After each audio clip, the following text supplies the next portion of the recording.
Hey, this is John Prell, and on the morning show this morning, we were doing Coffee with a Cop at the Donut Bank on Washington Avenue, and I was joined by Evansville Police Chief Billy Bolin, as I am again, and we were talking about a new program that's available. There's been a rash of shootings here in the Evansville area lately, but not only just here in Evansville. You know, this is something that's happening all over the country, and there's a new technology available that can literally pinpoint where these things are happening, literally in a matter of seconds, and literally within 10 feet of where they're happening. So I thought I would talk to Chief Billy Bolin about, now the program is called ShotSpotter, right? It's ShotSpotter. I learned about it about 2.5 years ago at a Chiefs conference. Sat in a class, and it almost sounded unbelievable. It sounds like a sci-fi movie.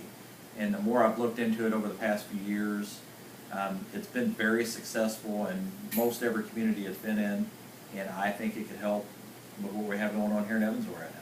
How does it work? I'm sure that's going to be the first question people are going to ask. How can you possibly have a system that would pinpoint where a shot came from?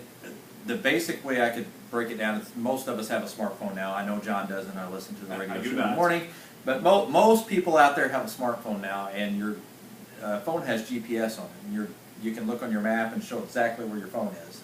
And this is the same type of technology. It's triangulating, like your GPS on your phone is hitting 3 different cell phone towers, and that's how it's telling you where the phone is. Well, this picks up sounds. They put microphones on buildings, poles, and it's not picking up conversation. It's not picking up anything else happening in the city, but any loud boom, bang, or pop, it registers. And if 3 different sound sensors pick it up, it triangulates and shows you the exact location of where it came from. And you were telling me this morning that it can pinpoint where the sound came from within about 10 feet? Yes, it will not only say, I use 3500 block of Riverside because that's where I grew up. If the shot came from 3500 Riverside, it's going to send us an aerial view map, and it's going to put a dot on the property where they think that sound came from on the property. So it's not even just an address. It's going to show you the exact corner of the property or center of the property, wherever. And I've talked with officers in other jurisdictions that have used this or been around it, and they say it will literally take you to shell casings on the ground or to blood or a body. Wherever the shot happens, it's going to put you right there. And how does that affect response time? Oh, tremendously. And I think the biggest thing for the public to understand, if you were out riding with a police officer in a police car, if we had somebody at 3500 Riverside call and say there was a shot fired, that shot may have been fired in the 3000 block of Riverside, it may have been fired in 4000 block of Riverside, it may have been south or north of it, but we're going to go to 3500 Riverside because that's where it's called in from. And that's what's happening today is most of the time our officers are going out to where it's called in from and we find nothing. We don't see anybody, we don't see shell casings, and we're blocks away from whoever fired the gun and where they're at, and we're missing lots of chances to help somebody, to let the neighbors know that we're aware of it, that we're responding, where this technology would put us exactly where it came from and send us there to where now we're not, most of them are missing. And how about the time of the response? I mean, it sounds like that it is possible that once the position is triangulated, if there's an officer that happens to be in the area and it shows up on his screen, he can literally be there within seconds and literally while the incident is still happening. Yeah, and it's guaranteed within 1 minute of the boom, bang, or pop that we will be notified. And what they do, they have a console that they have operators working 24 hours a day.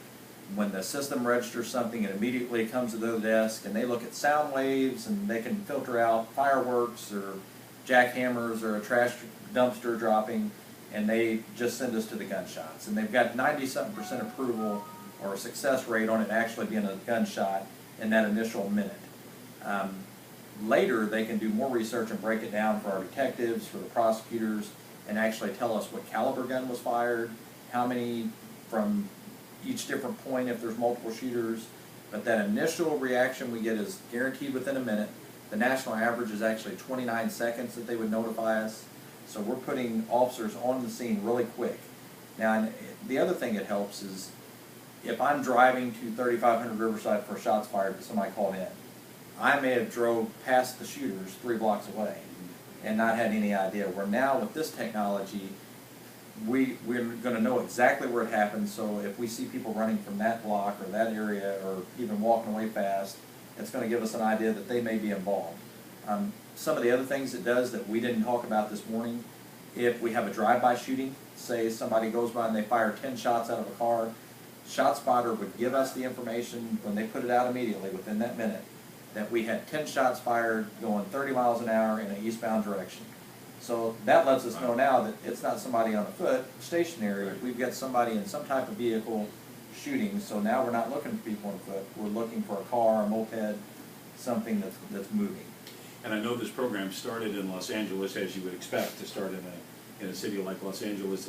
It's predominantly used in larger cities now, but you were telling me that you wound up talking with the chief of police in South Bend, who just can't say enough great things about how it's helped them in South Bend. Yeah, we talked on the phone. He used to be a chief in Massachusetts and said that it was actually kind of forced on him by the council there, gave him a budget for it. He didn't want to spend the money on it, wasn't a believer. He said after we had it for a while, I realized this was the greatest technological tool that law enforcement can have. And so he became the chief in South Bend a couple years ago and said it was his #1 priority. He wanted it there, and he just went on and on about how great it is, how the officers love it. Couldn't say enough, and I ended up asking him, I said, you know, are they paying you? Do you work for the company? And he goes, no, I'm just that much of a believer in it, that he goes, I'm telling you, it is the greatest tool I've ever seen for law enforcement. Now, as long as we're on the subject of cost and money, I'm sure there is, you know, technology like this probably is not cheap. It is. It's very expensive, and I've heard some people say, compared to a toy or things, you know, I'm a little bit more advanced than you because I have an iPhone, but I'm not a gadget guy. So I'm not big into the toys or the technology, but it just seems like a system that works. When I talk to other police that are familiar with it, they think it works, but it comes with a price tag. It's about $50,000 per square mile. We're asking for 4 square miles, and that's a subscription yearly fee. Right. So it is reoccurring, and that's bad, but the good point to that is the company, if they don't do their job and they don't succeed, people are going to stop using them. And there's like 80-something cities across the country that are redoing this every year, which means it's working, or they're not going to keep spending that money doing it. So that's the good part is, while it is expensive, they're doing it on a subscription basis, so for us to keep using them, it's got to keep getting better and keep working for us. So we're looking at $200,000 probably a year then, right? For 4 square miles. The 4 square miles that we're asking for covers 52% of all the gunshots we've had this year. A lot of them are random throughout the city and spread out further. We could probably stand to use about 6 square miles to really cover the areas that have the majority of our shots. But we figured this would be a good starting point to see if it really does work for here. I wouldn't be putting my reputation on the line asking for it if I didn't believe in it, because I know full well if we get this and it don't work, the citizens are not going to be happy with me that we've done this. But I believe it's a good system that will help us tremendously. And to clarify, when you say that some people look at this as a toy, not an actual toy, but one of those toys, a program that the police department wants, it's really not going to benefit everybody that the police department can say that they have it. That's not it at all. That's absolutely not. Yeah, I see this for multiple reasons. One, an officer safety issue for that first responder in the car. I used to work the streets. Most time we get a shots fired call, you don't find nothing. So it's kind of like the little boy that cried wolf. I don't get keyed up. I'm driving. I'm going to drive through an area. Don't see nothing. It's not that important. Right. I call available. Well, now I'm going to know for a fact that somebody just fired a gun. I'm going to be on edge. I'm going to be paying attention. Right. And then for the community, if you live in an area that's having all these shots and you are not seeing a police respond or get out of their car come to these shots, right now it's because we don't really know where they're coming from. You may call in a shots fired, we drive down your street, we see nothing, we don't get out. On these, we're going to be getting out of the car every time because we're going to know an exact location where it happened. We're going to be looking for it. Hopefully we're finding shell casings. And shell casings are evidence, and we can enter them into the crime lab and get diagnostics off of them to match up the shell casings from other crimes. Or if we arrest somebody a month from now and they've got this weapon on them, that the shell casings match up for other crimes we've had, we're going to be able to tie stuff together and solve other crimes. So it's a really good tool. And I was reading a stat too that says most shootings, you know, the percentage of shootings that go unreported are very high. So in the event that you have a shooting that is never reported to 911, it would be picked up by ShotSpotter. So even though nobody called 911, that doesn't mean that you still couldn't get there in a hurry and pinpoint exactly what happened. We've had 2 in the past week that I know where we've had shots in Evansville. We had a person show up at St. Mary's Hospital, had been shot in the leg, didn't want to call the police. He didn't call the police, but the medical staff did. And once we start talking to him, he says that he had been shot at a location in another part of the city. We get there, we find shell casings where it happened, but we would have never known about that had the hospital not called us, and it was way after the fact, and we're probably a half hour after it happened that we're getting to the location. So, and a lot of these people that are doing the shootings or getting shot are people that are shooting at other people also, so they're not real cooperative, they're not giving us information. Sure. Where this could hopefully lead to some arrests for us. And a great analogy I heard when people asked, how can this help prevent? Yeah, it's going to get you there quicker, but how's it going to prevent people? You know, if you and I are driving down the road and you know that there's a radar being done by the police up ahead, a mile ahead, you're probably going to slow down. Right. If you're out carrying a gun and you're going to be shooting at people or involved in that kind of activity, and you know that the police are going to get there within a minute of you firing a shot, you're probably not going to take so many shots. So it's a reduction there, and just that people are aware that we're going to respond quicker, we're going to know what they're doing. Just like if you're driving your car and you know there's radar, you're going to slow down.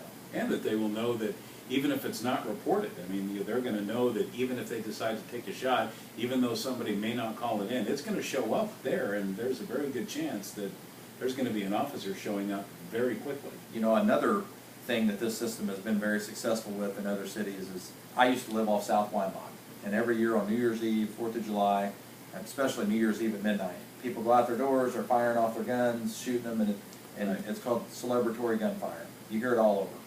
And in a lot of cities where they've had this technology, after that first year, they send a real detailed report of every incident that happened to the police department, and the police department has had their community police officers go out the next year, knock on doors and say, hey, we just want to let you know, last year our gunshot detection system heard shots fired from your property.